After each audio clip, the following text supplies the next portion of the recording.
Oberá, esto es TC2000. Oberá dará inicio a la temporada 46 del TC2000. Es el comunicado. Inicialmente se había comunicado que el campeonato iba a arrancar el 13 de abril en el Oscar Cabalén de Córdoba. El comunicado dice lo siguiente: por remodelaciones en el Autódromo de Altagracia, Córdoba, y ajeno a nuestra voluntad, el arranque de la temporada 2025 del TC2000 se traslada a Oberá, Misiones, el 3 y 4 de mayo, donde comenzaremos una temporada con importantes novedades. Las autoridades del Autódromo de Altagracia nos han informado, dice la categoría, el pasado lunes 24 de marzo, esta fecha ya estaba establecida hace más de un mes y medio por lo menos, ¿no? Así. Bueno, el pasado lunes 24 de marzo, que el gobierno de la provincia de Córdoba ha tomado la decisión de último momento de cerrar el autódromo por inicio de obras en el circuito, haciendo imposible la visita del TC2000 en la fecha prevista del 12 y 13 de abril, debiendo reprogramar la competencia en ese escenario para el segundo semestre de 2025. Así que se piensa en correr en Córdoba, pero más adelante, cuando terminen estas obras de remodelación y de puesta en valor del Autódromo Oscar Cabalén. Mientras tanto, y en virtud de esta situación no prevista, continuaremos con el trabajo que se está desarrollando con la puesta a punto de los distintos elementos de la nueva generación de vehículos de competición del TC2000. La categoría ya informó al Automóvil Club Argentino, por intermedio de las autoridades de la CDA, a las terminales automotrices, equipos y sponsors sobre la situación que nos obliga a postergar la iniciación del campeonato. Todas las partes involucradas convalidaron nuestra decisión y reforzaron la importancia de los avances técnicos y deportivos que se están logrando para la consolidación del TC2000 de manera conjunta con todos los equipos, terminales automotrices, proveedores técnicos y profesionales que forman parte de este desafío. El TC2000 siempre consideró a sus seguidores y simpatizantes como la base fundamental del éxito logrado a través de sus 46 años. Es por eso que, considerando la magnitud del proyecto, decidimos realizar un anticipo de lo que ofrecerá esta nueva temporada en 2 jornadas de pruebas libres y abiertas al público, las pruebas que llamamos comunitarias, abiertas al público los días 22 y 23 de abril, muy poquito después de lo que estaba previsto el arranque del campeonato. Pruebas libres y abiertas al público, 22 y 23 de abril en el Autódromo Oscar y Juan Gálvez de Buenos Aires. Una oportunidad para ir a ver allí los nuevos SUV de la categoría. De modo que puedan apreciar el simulacro de competencia con las siguientes marcas y modelos en pistas: Toyota Corolla Cross, Honda ZR-B, Chevrolet Tracker, Volkswagen Nibus. Algunas de las novedades que se podrán apreciar de la categoría, sigue diciendo el comunicado, lo voy a leer completo. En la temporada 2025 son, y estos son los puntos más importantes, sobre todo para tener en cuenta lo que está pasando en estos momentos en los talleres de la categoría. Nuevo motor 5 cilindros que devuelve al TC2000 el rugido característico tan valorado y deseado por los aficionados.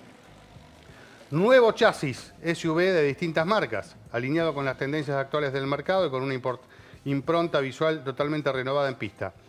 Nuevo compuesto de neumáticos, fíjense que estamos hablando de nuevo motor, nuevo chasis, nuevo compuesto de neumáticos, renovación total de la categoría, que proveerá un producto que ofrece el tema de los neumáticos, mejores prestaciones y mayores alternativas estratégicas en carrera, que obligará a pilotos y equipos a administrar el tipo de compuesto agregando una variable adicional para el logro de mejores resultados y un espectáculo más entretenido para el público. Nuevo BOP, que es el balance de performance, ¿no? Para equilibrar los rendimientos entre los modelos, adaptado a las distintas características de fábrica de cada modelo, manteniendo un concepto aerodinámico unificado, desarrollado por el ingeniero argentino Gustavo Estrada, responsable del área de aerodinámica de Mercedes AMG en Alemania. Completando la información de este comunicado, podemos actualizar los escenarios, atentos al calendario, y sus respectivas fechas para los primeros 4 eventos oficiales del calendario 2025, que estará compuesto por un total de 12 fechas puntuales por el campeonato argentino, que es fiscalizado por la CDA del ACA y FIA. Fecha 1, como dijimos, 4 de mayo en el Autódromo de Oberá, Misiones. Fecha 2, 16 y 17 de mayo en el Autódromo de Buenos Aires.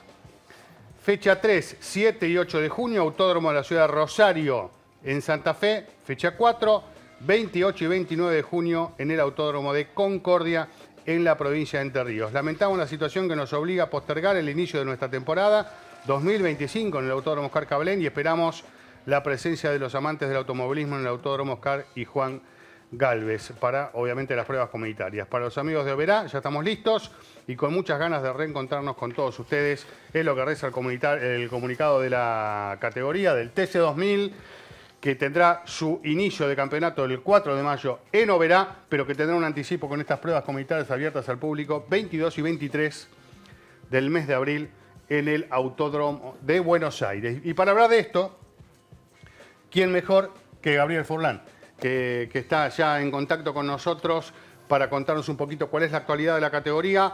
En definitiva, los motivos que llevaron a esta decisión los acabamos de leer, pero bueno, analizar un poquito cuál es la actualidad, cómo se está trabajando y cómo se viene en un año que siempre lo destacamos y hay que tener en cuenta de renovación total de la categoría. Se ha comenzado en abril, allá en 2004, cuando hubo un cambio importante de reglamento. El Stock Car, por ejemplo, arranca también el 4 de mayo. Fin de semana, el campeonato Stock Car que también va renovándose con características muy diferentes, ¿no? Gabriel, ¿cómo estás? Buen día. Hola Cristian, buen día, hola equipo, buen día para toda la gente también. Bueno, un poco lo que leíste en el comunicado es la realidad, o sea, tenemos a partir de la comunicación de la gente de Córdoba, de el inicio de las obras en el autódromo, que bueno, bienvenidas sean, ¿no? Porque siempre inversión en los autódromos siempre es bienvenido. Bueno, no es menor que nos planteó una dificultad en el arranque del campeonato. Así que la alternativa de salir a hacer una carrera a las apuradas no nos pareció la mejor decisión y se tomó en cambio esta decisión de finalmente arrancar el campeonato en lo que era la segunda fecha, que era la carrera de Oberá. Y bueno, y llevar los autos a pista, que es lo que los equipos nos están reclamando. Y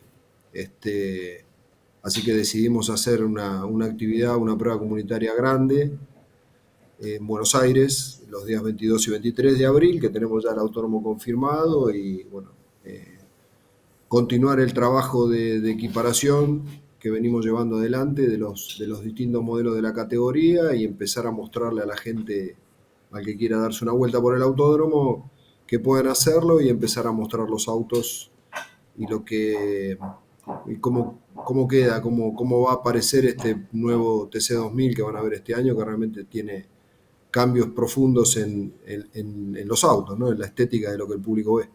Para el que conoce TC2000 a través del tiempo, también se entiende porque es una hasta costumbre de la categoría muchas veces arrancar el campeonato en Córdoba por una cuestión estratégica, ¿no? De la ubicación de muchos de los equipos fuertes de la categoría y esto también un poco respondía a eso. En esta renovación completa, arrancar en Córdoba era lo más razonable, ¿no? Y tampoco es, como decís vos, de un día para el otro salir a buscar autódromos para terminar, digamos, saliendo adelante en una situación que tal vez sea mejor programarla como se ha pensado.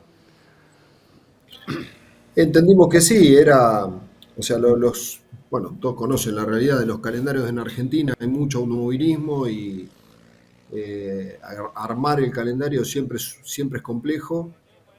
Nosotros también administramos, la estructura nuestra administra el Top Race, la Fórmula Nacional, digamos, también tenemos otras actividades previstas que tenemos parte de la infraestructura también organizativa dedicada a eso, no es solamente TC2000 lo que tenemos que llevar adelante, así que cuando tocas una pieza del rompecabezas se mueve todo.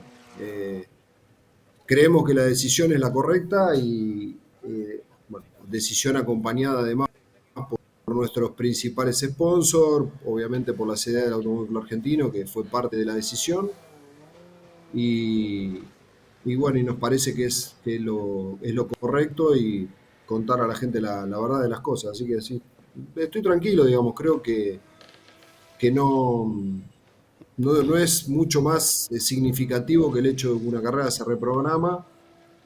van a ver los autos en pista prácticamente a la misma fecha, digamos, 3 días después de lo que era la fecha estimada de la carrera. Así que no, por ese lado estoy tranquilo. Tenemos, sí, un enorme trabajo, digamos, por delante, no solamente antes de la primera carrera, sino durante todo el año. El cambio es enorme. Yo fui parte de algunos de los grandes cambios que tuvo el TC2000 en su historia. El reglamento del año 2004 fue una renovación gigante en ese momento. El TC2000 fue casi que la primera categoría que dio un paso importante de estandarizar piezas, portamasas, parrilla de suspensión, frenos, llantas, muchísimas cosas que en aquel año significaron una revolución, un movimiento importante, y se reestructuró, se renovó de un año para el otro una parte grande de la categoría. Me acuerdo que comenzamos en General Roca, Río Negro, el campeonato 2004, lo hicimos con 17 autos y nos valió una crítica enorme aquella situación, porque también tuvimos que empezar tarde, creo que fue por abril, Claro. y bueno, y 3 años después el TC2000 tenía 7 fábricas corriendo, 30 autos en pista y era uno en ese momento, de los campeonatos de turismo más importantes del mundo. El trabajo es largo, no de una, de muchas carreras, ni siquiera de 12, va a llevar años. Las dos primeras categorías en el mundo que arrancan con un SUV, vamos a empezar el mismo día, que son el TC2000 y el Stock Car de Brasil. Casualidad de la vida, obviamente, porque no lo programamos de esta manera. Creo que la tercera categoría que va a tener SUV es el NASCAR. Y bueno, la historia dirá si estos autos, como parece, como el público está eligiendo, que es el modelo, el tipo de vehículo que prefiere para andar por la calle, termina siendo el tipo de vehículo que prefiere ver a la hora de verlo correr. Entonces, la historia se va a escribir a partir de acá. Veremos. Gabriel, ¿cómo estás? Buen día. Te quería preguntar, hace un ratito dijiste que bueno, la idea es hacer una prueba comunitaria grande en el Autódromo de Buenos Aires. Cuando decís eso, ¿es involucrar a todos los equipos, todos los pilotos? Sí, sí, es una prueba comunitaria. eh, Aún no hemos definido de carácter obligatorio. Entendemos que todos van a ir porque al cambiar el neumático, realmente tienen que andar, necesitan probar. Pirelli Brasil está apurando la producción para entregar un primer lote de neumáticos para esa prueba y por supuesto una semana, 10 días después, el lote de neumáticos para la carrera, ¿no? Así que yo entiendo que van a venir todos van a querer poner el auto en pista y entender cómo se comporta con el neumático nuevo. Hemos girado en Buenos Aires hace 10 días con 2 de nuestros autos. En realidad hubo 3, había 2 SUV y un sedán. Y bueno, como dijimos, la goma se comporta muy bien, es rápida, pero nosotros como categoría no trabajamos en puesta a punto.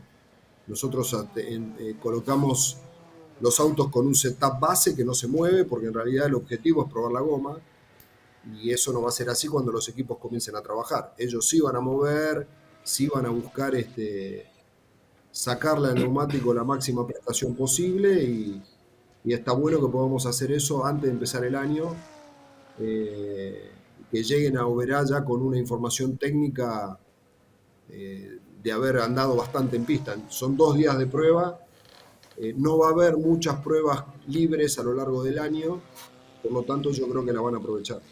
Gabriel, buen día. El Cabalén ha sido la casa del TC2000 a lo largo de la historia. ¿Cómo han tomado ustedes esta noticia o bueno, nada, que le llegue a último momento la información de que se va a remodelar? Coincidimos que siempre es una buena noticia que se invierta en los circuitos, pero bueno, también las obras hay que calcularlas con un calendario ya puesto. ¿Cómo lo han recibido la noticia dentro de la categoría? Insisto, la casa del TC2000 a lo largo de la historia. Bueno, por supuesto que nos generó problemas, digamos, nos generó todo esto de último momento, nos genera un daño de imagen porque correr la fecha no es lo ideal, no es lo que uno quiere. pero también entendemos la posición. Ellos vienen de hace mucho tiempo, digamos, tratando de que el gobierno los ayude a completar una cantidad de obras en el autódromo y en definitiva las obras después quedan para todo el mundo. Así que, qué sé yo, no, me parece que no vale la pena poner el foco ahí. Nos hubiera gustado enterarnos con más tiempo para haber podido reaccionar, programar un poco más, pero bueno, no hay problema con la gente de Cabalén. Como es una relación histórica que hay entre el autódromo y la categoría y eso no se ha roto, continúa de la misma manera, así que vamos para adelante. El Cabalén va a tener TC2000, más adelante en el año vamos a reprogramar la fecha, así como vamos a tener 12 carreras, también esta fecha no se pierde, sino que se va a reubicar más adelante en el calendario. Y recién hiciste una referencia respecto de lo que fue aquel gran cambio del 2004, que todos recordamos lo que fue llegar a Roca, fue todo fue todo un tema en aquel tiempo. Uno lo recuerda, lo que fue ver los autos nuevos, pero con el esfuerzo de los equipos, lo que fue empezar tarde también para lo que estábamos acostumbrados en aquellos tiempos. ¿Qué relación ves entre aquel cambio histórico y este cambio que también es histórico? Bueno, sí, antes cuando entré en el tema, después me desvié y no terminé de decir lo que quería. Aquel cambio grande, histórico, en realidad fue un cambio chico comparado con lo que se hizo ahora, porque ahora hay un cambio total. El auto del año pasado creo que quedan los frenos, bueno, butaca, cinturón en el piloto, o sea, elementos así. Se ha hecho, bueno, la caja de velocidad es la misma, las parrillas de suspensión delantera, la trasera es totalmente nuevo, toda la suspensión trasera del auto es nueva, el auto es nuevo, todo el cuerpo de carrocería, que es de chapa, es el auto de calle, toda la parte aerodinámica del auto, el splitter delantero, el extractor trasero, el alerón, los pasarruedas, los pontones, qué sé yo, capó, toda la parte interna del motor, los canalizadores, los radiadores, los intercoolers, el tanque de combustible, la estructura, la jaula, qué sé yo, qué te puedo decir, los paragolpes, todo, los soportes,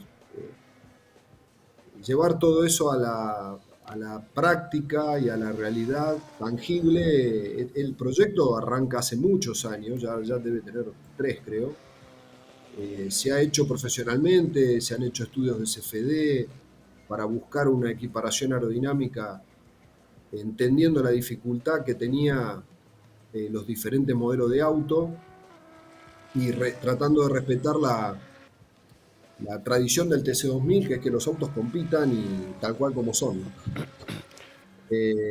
Yo creo que han hecho un trabajo, y digo ellos porque yo no estaba, ¿no? Yo me estoy incorporando ahora y yo encuentro todo esto hecho. Esto no es mío, o sea, yo estoy recibiendo lo que la categoría viene haciendo hace muchos años y la verdad que han hecho un buen trabajo.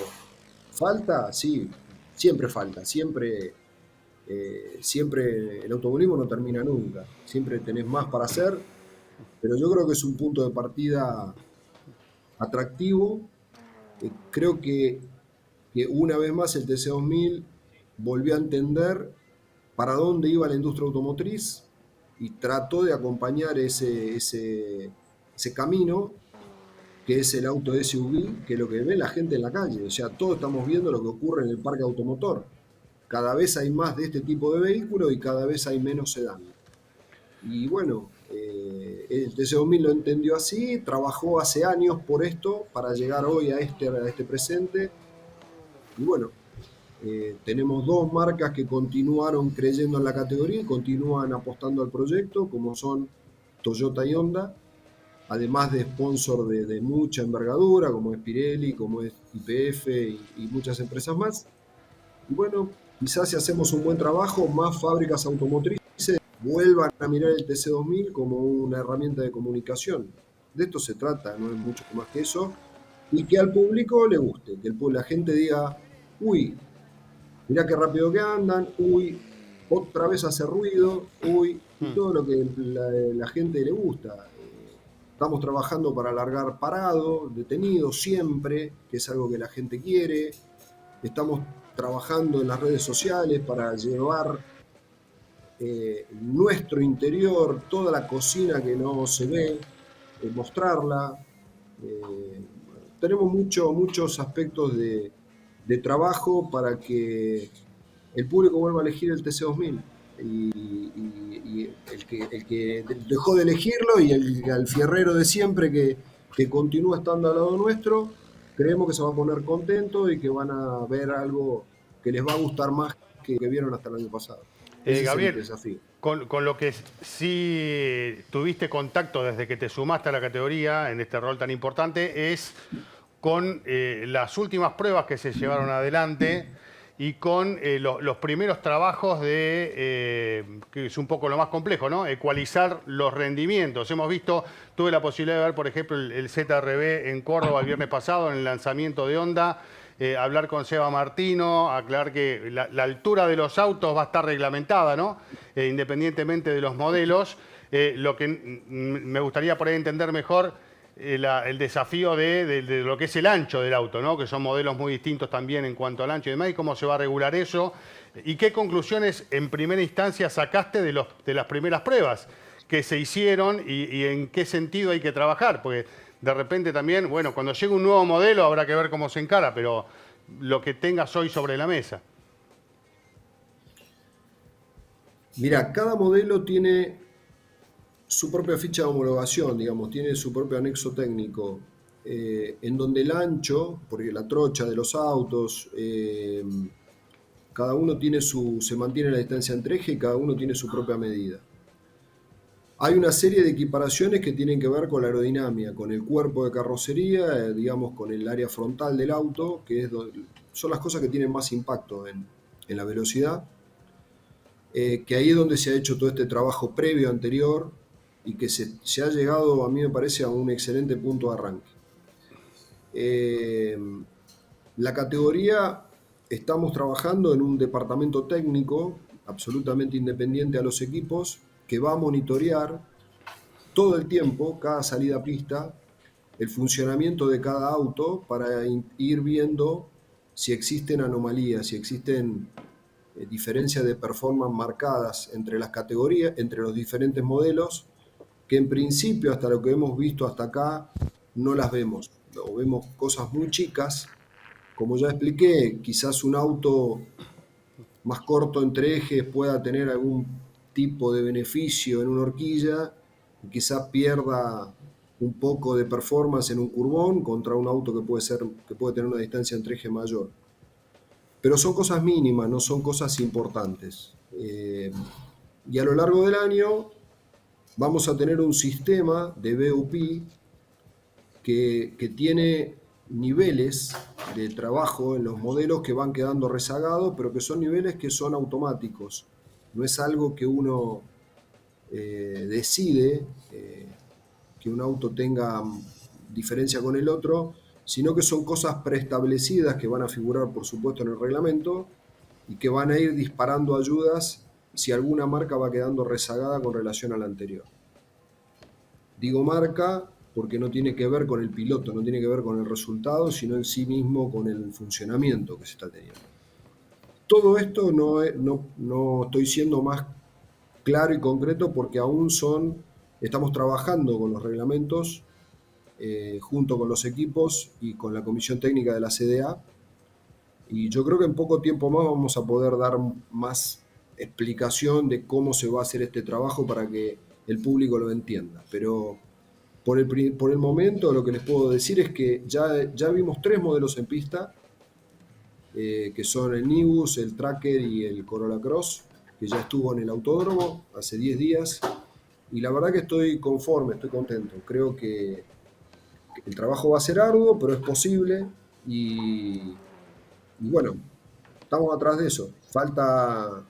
Ahora falta un poco más, digamos, para que lo vean en carrera, casi prácticamente al mismo tiempo para que lo vean en pista. Vamos a estar en el autódromo, como ya dijimos, el 22 y 23 de abril, y ahí van a poder ustedes también ver qué es lo que se está haciendo, ya con los equipos, todo el mundo probando y todo el mundo apretando el acelerador y trabajando en la evolución de los autos a ver hasta dónde llegan. Gabriel, tenés una larguísima trayectoria en el automovilismo, pero estás encarando un nuevo rol hoy en día. casi debutando en este aspecto.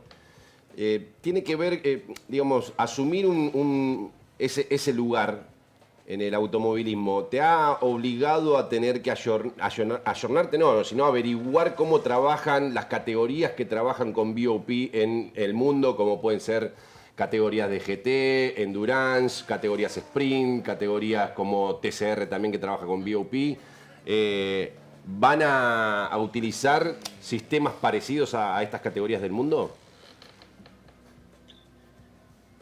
Las dos que más conozco son el TCR, obviamente, que conozco el reglamento, conozco cómo funciona, y el Stock Car de Brasil, que también tiene un sistema de BOP muy interesante y del cual, con la experiencia mía de 7 años de trabajar allá, conozco mucho cómo funciona. Y en realidad lo que estamos proponiendo es prácticamente una mezcla entre una y otra, que es, sí hay una previa, que es lo que está haciendo la categoría, que es un análisis previo de los modelos para entender dónde estamos de inicio parados. Y después hay sistemas como tiene el Stock Car, que van disparando niveles de ayuda que tienen que ver con aspectos de la performance de los autos que son a partir de resultados y de análisis de datos en pista. Nosotros vamos a estar analizando datos de todos los autos y eso nos va a ir dando un panorama de lo que está ocurriendo en realidad. El motor es nuestro, nosotros somos quienes entregamos los motores, todo el mundo va a tener la misma potencia, por supuesto, y por lo tanto la equiparación se encamina a lo que puede generar la diferencia de un auto con otro. Pero la experiencia te marca que cuando vos tenés la misma potencia, el mismo volumen de carrocería, la misma altura, más o menos esos parámetros que son los principales, el trabajo de equiparación queda bastante acotado, bastante reducido. ¿Puede haber diferencias? Sí, puede haberlas, pero ya no son diferencias groseras, imposibles de corregir y que ya terminan siendo parte también de la diferencia natural que tiene el automovilismo, que un equipo que trabaja mejor, un piloto que es más rápido, anda más rápido. O sea, no hay manera y eso va a permanecer así. Como siempre digo, los sistemas que hemos vivido, que hemos sido parte todos en los últimos años del automovilismo, de la búsqueda de la equiparación, con lastres, con penalizaciones de largada, con, no sé, infinidad de mecanismos que inventó el automovilismo para tratar de hacer la carrera más atractiva. Yo soy de los que cree que esos sistemas son buenos siempre y cuando el mejor termine ganando. O sea, si el que hace la pole position, el más rápido, lo hacemos largar sexto y gana, bueno, bienvenido sea, ganó la carrera, que era muy probable que ocurriera, pero además generó espectáculo en pista. Ahora, si hacemos un reglamento que yo sorteo la clasificación y lo hago largar último, y el tipo llega 12, y creo que ahí ya entras en un terreno en donde ya pasa a ser injusto. Estamos entendiendo que vamos a tener sistemas de posiblemente inversión de grilla en la largada, de alguna cantidad de puestos que algunos están definidos, pero que no sean cosas tan agresivas que terminen por modificar el resultado, llamémosle natural, si querés, que puede tener, más allá que una carrera impredecible y termina con la bandera a cuadro, nadie sabe a priori quién gana. Pero, digamos, estamos tratando de mantener la esencia de la categoría, que gane el mejor y que gane el más rápido. Eso no va a cambiar. ¿El push to pass está para quedarse o está de salida? Sé que no sos muy amigo de ese elemento, lo hemos hablado en otro momento, pero ¿qué se piensa para el futuro de este dispositivo? Mira, quizás hagamos pruebas y veamos si podemos prescindir de él. De vuelta, el push to pass es otra herramienta que tiene cierta injusticia. Uno lo hace para generar espectáculo, pero la verdad que no está bueno. Vos venís con el auto y el de atrás aprieta un botón y te despeina. No es el automovilismo puro. Ahora, no te puedo decir que no va a existir. Sí hay una intención de que todos estos mecanismos se reduzcan en lo posible para tratar de volver a algo un poco más, no sé si puro es la palabra, pero digamos, no sé, si de repente de reducir la cantidad o de repente hacer alguna carrera que no tenga push to pass y ver qué pasa, porque también los sobrepasos en pista tienen que ver con el auto, tienen que ver con el neumático, y la verdad que hasta que no empecemos a correr no sabemos lo que va a pasar. No sabemos, recién después de un par de carreras y conversando con los pilotos y viendo lo que pasa en pista, vamos a darnos cuenta si este auto permite andar cerca del que va adelante porque no pierde tanta carga aerodinámica o no, si permite zambullirte en una frenada o no.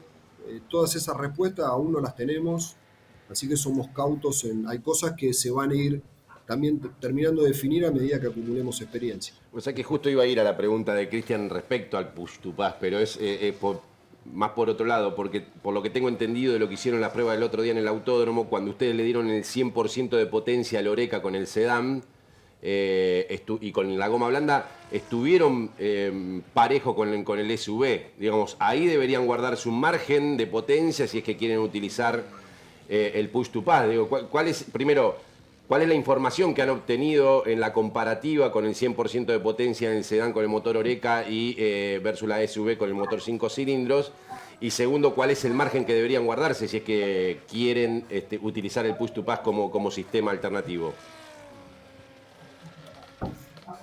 Bueno, te entendí. El otro día en el autódromo, cuando hicimos esa prueba, que fue, en realidad la prueba tuvo que ver con sacrificar el neumático al máximo nivel posible. Por eso yo mandé al auto en la simulación de pista, lo mandé con la totalidad de la potencia disponible, porque eso exige más el neumático. Y la idea con Pirelli era ponernos en una situación crítica lo máximo posible para ver dónde estamos parados. Ahí nos dimos cuenta, no, ya sabíamos, pero digamos, ahí lo que se verificó en pista es que el auto prácticamente mejoró 2 segundos la vuelta, solamente cambiando la potencia. Bueno, eso es lo que pasa en pista cuando apretás el botón. O sea, vos le das al piloto una diferencia que si se la das 90 segundos, vos le estás dando a un piloto una ventaja de 2 segundos sobre el otro que no apretó el botón.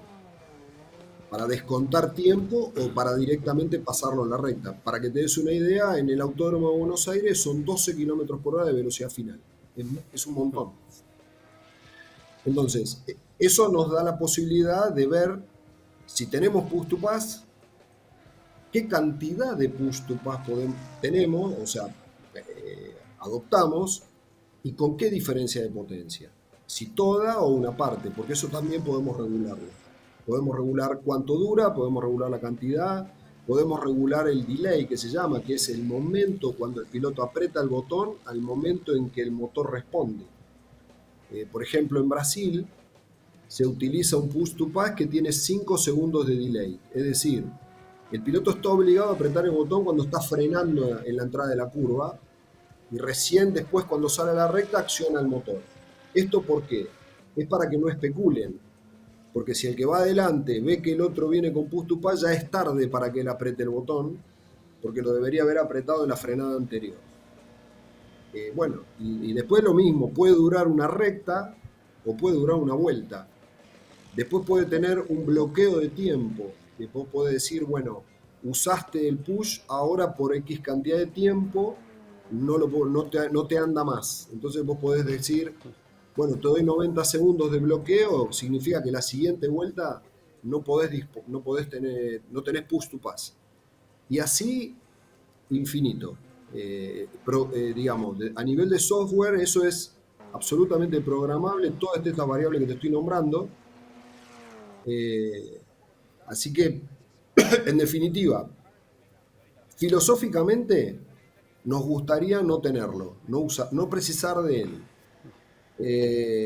Pero para responder eso tenemos que ver cómo se comporta el auto y si los pilotos tienen en el auto la posibilidad técnica de sobrepasarse, que eso va a tener mucho que ver de cómo reacciona aerodinámicamente el auto cuando viene en succión. Si vos venís atrás de un auto qué sé yo, a 40 metros y empezás a perder carga aerodinámica, es muy difícil que le llegues a la cola y lo pases. Ahora, si el auto tolera eso y lo hace bien, bueno, quizá podamos volver o reducir la cantidad y volver a ver sobrepasos de alguien jugándose en una frenada y un montón de cosas que son los elementos que los pilotos restringen si tienen un botón a disposición que los deja pasar un auto en la recta. Es lo mismo que haría cualquier persona. O sea, si vos tenés la chance de pasar al de adelante apretando un botón, no tiene mucho sentido que te zambullas en una frenada y te juegues la vida, arriesgues un toque en una frenada. Todos saben esto. Ahora, Sí, claro. todavía son cosas que no tengo respuesta para darle concreta. Les puedo contar la filosofía que es lo que estoy haciendo ahora, nada más. Sí, también, Gabriel, el tema de las carrocerías que se van a destacar, algunas por ser rápido en lo derecho y otras por ser más rápido en lo lento, también le va a dar una característica propia a esta categoría que por ahí te hace prescindir del push to pass, porque si vos a un auto que se va a destacar por lo derecho, además le das push to pass o al revés, digo, le estás sacando esa virtud que va a tener cada auto y cada impronta, que es parte del espíritu del nuevo TC2000, ¿no? Exacto. No lo sabemos aún. Lo que estamos verificando, a ver, uno puede hacer el mismo tiempo de vuelta en una pista, pero lo puede hacer andando muy rápido en un sector y lento en otro, y la otra marca al contrario. Y esto genera después diferencias de rendimiento en función de la pista, ¿no? Si un auto es muy rápido en la parte trabada y lento en la recta, bueno, cuando corramos en circuitos chicos el auto va a ser muy veloz, y cuando corramos en circuitos con mucho sector de recta el auto va a ser lento. Estamos tratando de minimizar esos efectos para que no haya diferencias grandes, ¿no? Y lo que hemos visto hasta ahora, fundamentalmente en la prueba de Cabalén, que se probó tanto en el circuito chico el primer día como en el circuito grande en el segundo día, no se produzca un efecto así que nos pueda sorprender. El trabajo está encaminado por ahí en este momento, y cuando después tengamos todos los autos en pista y analicemos datos, ahí vamos a tener más información que la que tenemos disponible. Tengo una más, Gabriel, la última de mi parte. Tengo entendido que también está previsto incorporar para el segundo semestre, donde por ahí quedaría ya efectivizado lo del cambio generacional 100%, probablemente, por ahí no, pero digo, puede que suceda, y que se incorporen nuevos SUV de nuevas marcas. ¿Cómo se va a ir incorporando nuevos SUV de nuevas marcas con un campeonato iniciado en cuanto a la equiparación? Por un lado se van a incorporar nuevas marcas, y segundo, ¿cómo lo van a incorporar una categoría ya en marcha? Bien, primero, el sedán tiene reglamento y homologación para todo el año. Si de repente no queda en sedán, bueno, porque nadie lo elige, no queda, pero no, reglamentariamente va a poder correr todo el año. Eso, los reglamentos son anuales, digamos. O sea, nosotros estamos terminando con la CDA del ACA, el reglamento técnico, y chequeando y analizando cosas que tienen ahí, que es muchísimo lo que cambió, pero eso va a estar vigente. La llegada de nuevos SUV sí pasan por homologación de la categoría, porque cada modelo nuevo que entre va a haber que hacer el trabajo que se está haciendo ahora. Ir a la pista, verificar cómo funciona y ver cuáles son los parámetros básicos para que el auto comience a correr. Altura, peso, la parte aerodinámica, posición del alerón trasero, muchísimas cosas que se están definiendo hoy por hoy en cada modelo, y cada modelo nuevo que entra a la categoría va a tener ese proceso de trabajo. Así ¿Y hay que, pedidos de nuevos modelos? no, por el momento no. Vamos a empezar con los 4 modelos que tenemos, y yo espero que sea por mucho tiempo. Porque cada modelo nuevo que entra tengo un Dolor de montón de cabeza. laburo. Pero por ahora, no, por ahora yo creo que 4 ya es un montón igual. Es un montón. Yo creo que estamos bien así y veremos. Bueno, después son también, la llegada de un modelo también tiene que ver con un aspecto comercial, ¿no? Obviamente, si hay una terminal automotriz interesada en un modelo, bueno, Eso es obviamente algo que se va a atender. Si es un proyecto particular de un piloto va a ser un poco más difícil o va a hacer falta más tiempo para poder organizarlo. Pero digamos, sí, nos gustaría tener todas las marcas del mercado automotor argentino corriendo en el TC2000. Eso es lo que nos gustaría. Gabriel, bueno, siguiendo un poco con la pregunta de Leo y también con el tema de esta renovación y esta transición, la idea sería que a fin de año, por lo menos, bueno, el parque sea completo de SUV y ya arrancar la próxima temporada de esta manera, que la transición sea de esa manera y el año que viene ya olvidarse de los sedán. No, repito, no. A mí me gusta esto, que como está planteado, digamos, que puedan correr los sedán. No lo veo un problema. De hecho, el sedán es la base de comparación de todo el trabajo que hemos hecho. O sea, todo está vinculado con lo que el TC2000 tiene hasta hoy. Claro.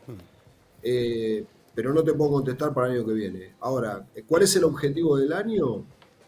No, el objetivo del año no es que termine el año siendo todas SUV. Me gustaría terminar con un parque de alrededor de 20 autos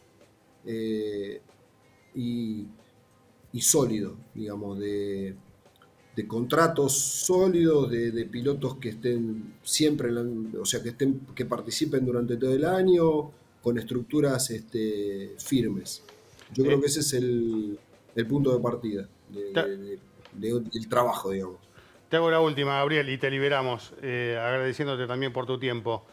¿Qué sabes de lo que te trasladan los equipos en cuanto a los tiempos de trabajo y demás?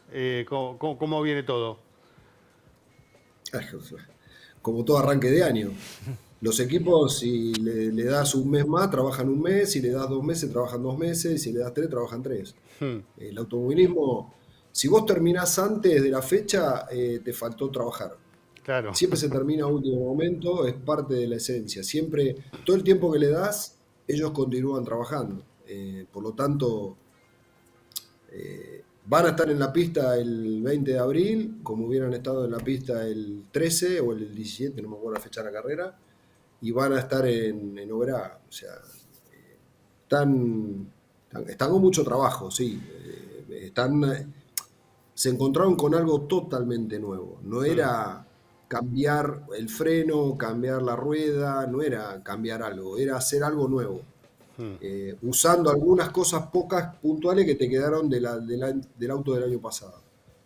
Con lo cual tienen un desafío grande ahí. La categoría también les entregó mucha información técnica, se los ayudó mucho desde no a poner el auto en pista, pero sí en todo el proceso de prueba y de armado que ya es extenso.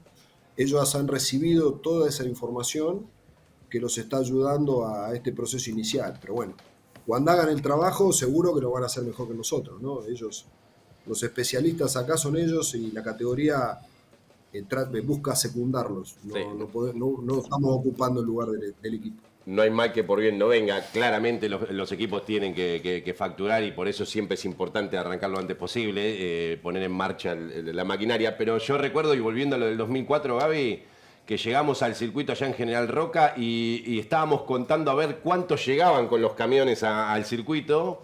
Y algunos llegaron armando los autos arriba de los camiones, ¿no? Que pues, uno dice, sí, empezamos con 17 y en abril, pero fue todo un sacrificio poder llegar a esa meta, ¿no? Y así todo, recuerdo que había sido criticado por la postergación o por arrancar tarde.